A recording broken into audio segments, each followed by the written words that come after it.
Hello বাচ্চো, welcome to Biohack NEET প্রস্তুতির জন্য বাংলা ইউটিউব চ্যানেল। এই মুহূর্তের একটা বড় আপডেট এসছে এমসিসি যে অল ইন্ডিয়া কাউন্সিলিং সেই রিগার্ডিং। তোমরা জানো যে অল ইন্ডিয়া কাউন্সিলিংয়ের যে রেজাল্ট সেটা কিন্তু আজকে 23 তারিখে রিলিজ হওয়ার কথা ছিল, কিন্তু সেটা আজকে রিলিজ হয়নি, সেটা পোস্টপোন্ড হয়ে গেছে। তোমরা অল ইন্ডিয়ার এমসিসির যে অফিসিয়াল ওয়েবসাইট সেখানে গেলে একটা নোটিশ দেখতে পাবে। আমি পাশে দিচ্ছি, নোটিশটা দেখে নাও, পাবলিক নোটিশ। সেখানে কিন্তু স্পষ্ট লেখা রয়েছে urgent attention to the candidate.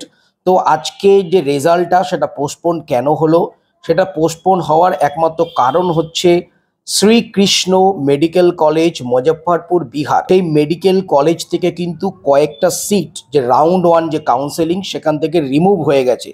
মানে রাউন্ড ওয়ানের যে সিট ম্যাট্রিক্স যেটা প্রকাশ করেছিল তাতে কলেজটা ছিল, সিটগুলো ছিল, কিন্তু কয়েকটা সিট রাউন্ড ওয়ানের জন্য রিমুভ হয়ে গেছে।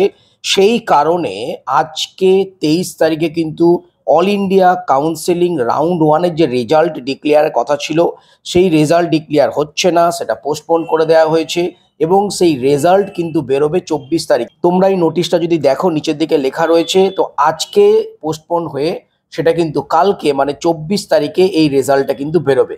তো তোমরা আর্জেন্টলি এমসিসি যে অফিসিয়াল ওয়েবসাইট সেখানে যাও, সেখানে গিয়ে এই নোটিশটা তোমরা দেখে নাও। তো আজ এ পর্যন্তই, টাটা।